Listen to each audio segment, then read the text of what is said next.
eta ondoren bestelakoei ez.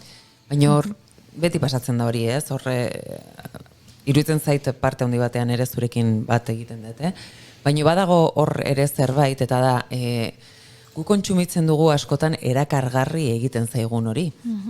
Eta egun ja ez zaigu hainbeste axola, beste hizkuntza batean izaten bada, eta bikoiztu gabe egoten bada ere. Horrek ez naiz hori defendatzen ari ados. Ez dut bikoizlarien lana, baztertu nahiz eta gutxi ere kontrakoa.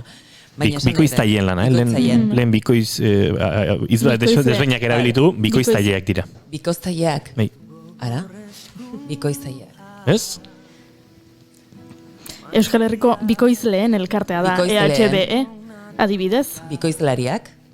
Bikoiztaile euskaldunen elkartea. Bueno, hor, hemen ebai. Horregatik daude bi elkarte. Hortan ere ez dira dos jarri ba? Bueno, guk aurrusnarketa... Akaso biak dira onartuak.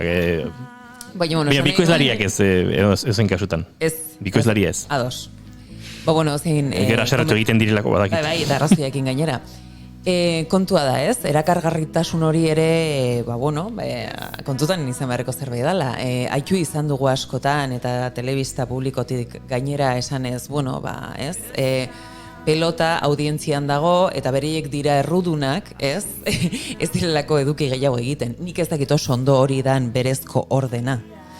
Ze ez duguna espero behar da hain 800.000 izanik, euskal hiztun izanik, agian gure audientziak ez dira ekiparatu behar beste hizkuntzen audimetroek ez ematen duten emaitzekin batera. Beraz, horre badago politika histori bat, ez nola neurtzen dugun errakasta ere, zer esana baduena nire ustez. Bai, esan dezunaren arira, beste batzuekin ezin garela konparatu, hain zuzen, aipatu dugu Katalunian egindako ekimenian 25.000 sinadura lortu zituztela. Zakit taldeak berak onartzen zuen edo, irakurtzen ari ginela sareetan ze jartzen zuten eta esaten zuten Euskaldunon hiztun kopurua ez dela berdina. Hortaz, ezin garela konparatu, baina horrek ere ez duela mugatu behar gure gogoa edo gure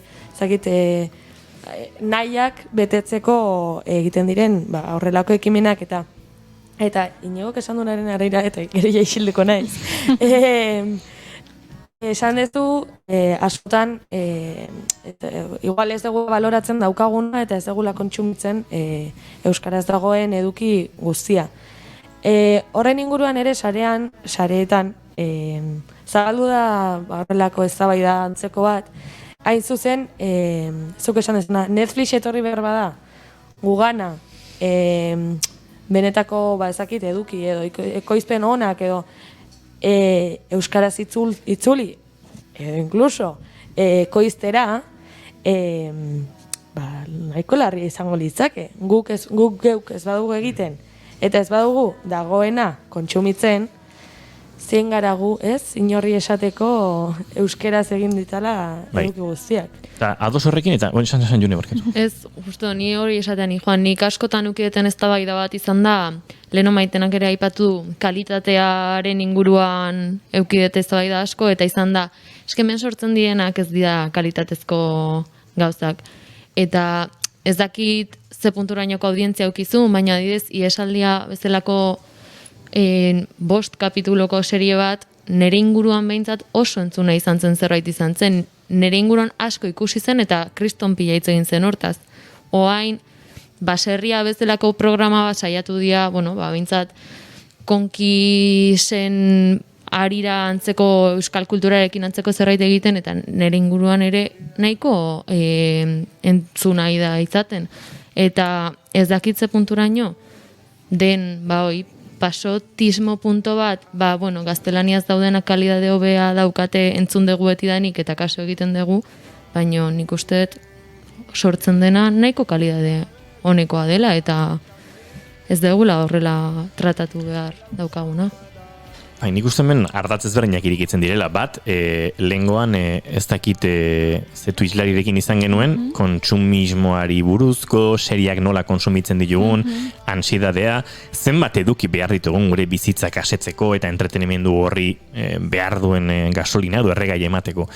Gero ari gara, batetik defendatzen bikoiztaileak, bestetik defendatzen ekoizpena bera, ez dakit eztabaida hor kokatu behar den, edo euskararen normaltasunean, eta oso modu berekoilean euskararen soziolinguistikatik eta normaltasunaren lanetik erreparatuko bagenio, datozela bikoiztuta Netflixeko edukiak horrek euskeraz biziaraziko badu konsumitzaile ero hori. Bestetik, noski, ez daukate azalpenik eman behar, nire ikusentzunezko mundu horren kide banaiz, eta somatzen dut ekoizpen horiek gauzatzeko behar hori. Eta bestetik, naiz zuzenean, baino lagun asko ditut bikoizketaren munduan, eta ulertzen dut euren aldarrikapena bera ere. Uste dut, zalantzarik gabe, ekoizpenak Euskal Herrian gauzatzea eta kanpoko edukiak bikoizteak, biek egiten diotela mesede euskararen normalizazioari. Beraz, euro bat gora edo bera noruntz bideratzen hasten bagara ez da txarra izango. Uste dut hor dagoela koska. Dena ere, nahiko egoera prekarioan dagoela, bikoizketaren mundua akasu bereziki.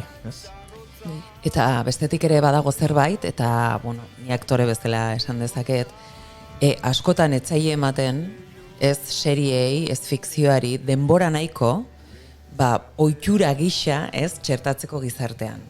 Askotan izaten da, 5 kapitulo, 10 kapitulo, eta hor, engantxatu ez bazara, aio.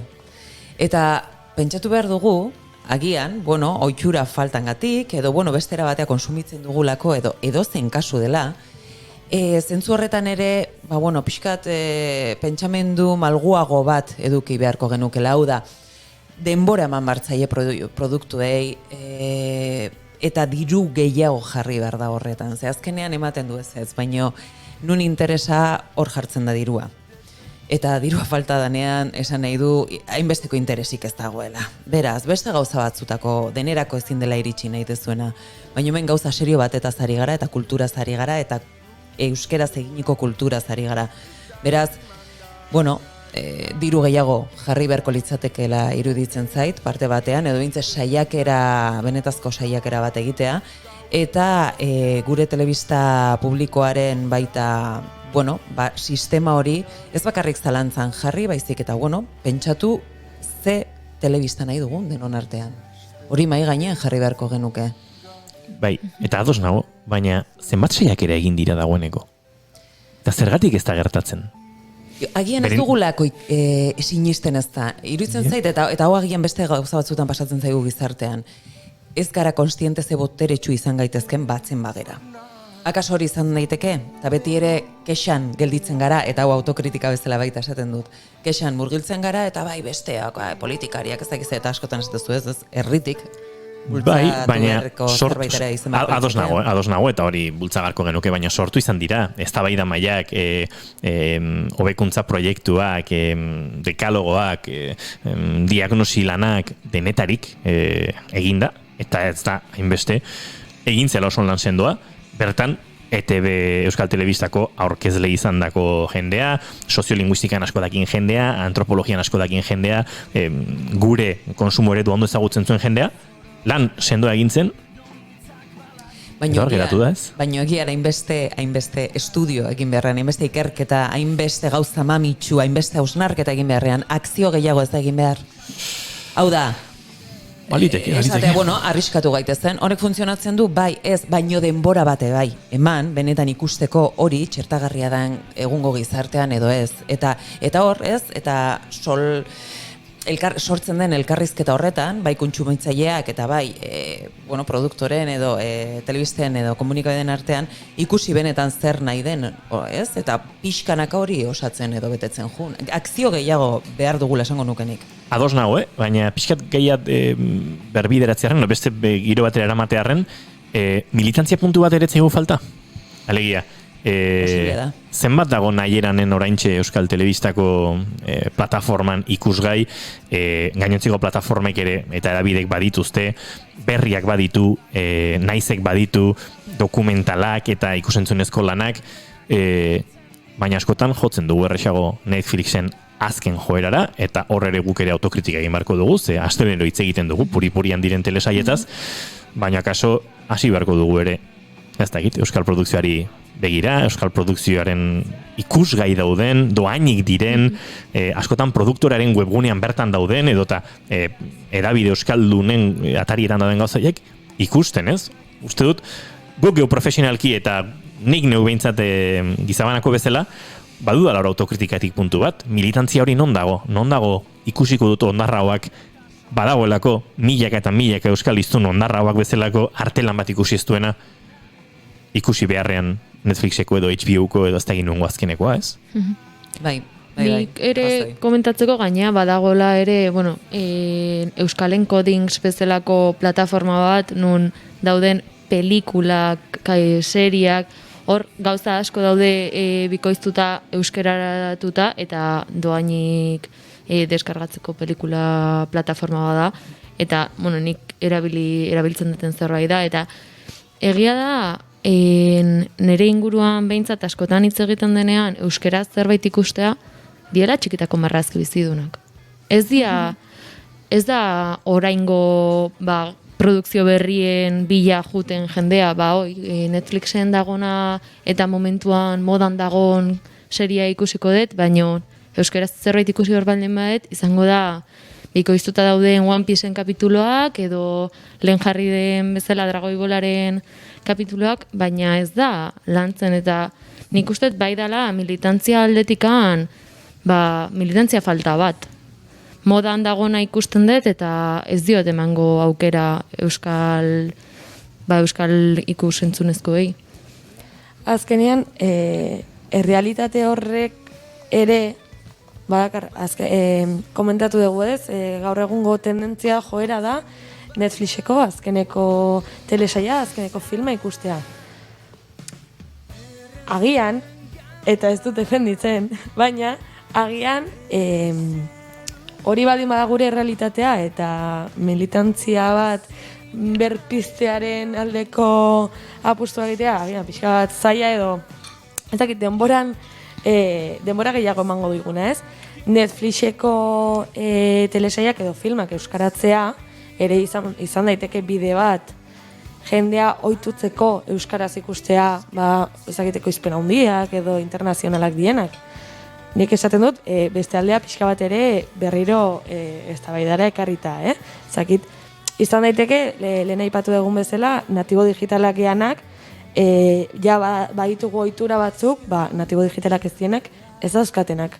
Orduan, zergatik ez egin ere hor aurrera pauso bat euskarakin eta ekoizpen batzuk euskaratuz jende gazteagoak edo ohitura horiek ditunak ere engantzatzeko nolabait euskarara eta gero lanketa hori bermatu.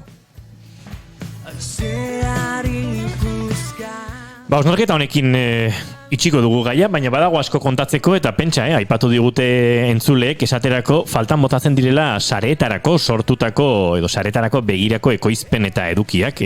Aipatu dugu adibidez Pikuak webseria, hor ere apostu ekonomiko faltak utzi du Pikuak, stand-by, akaso iritsiko da.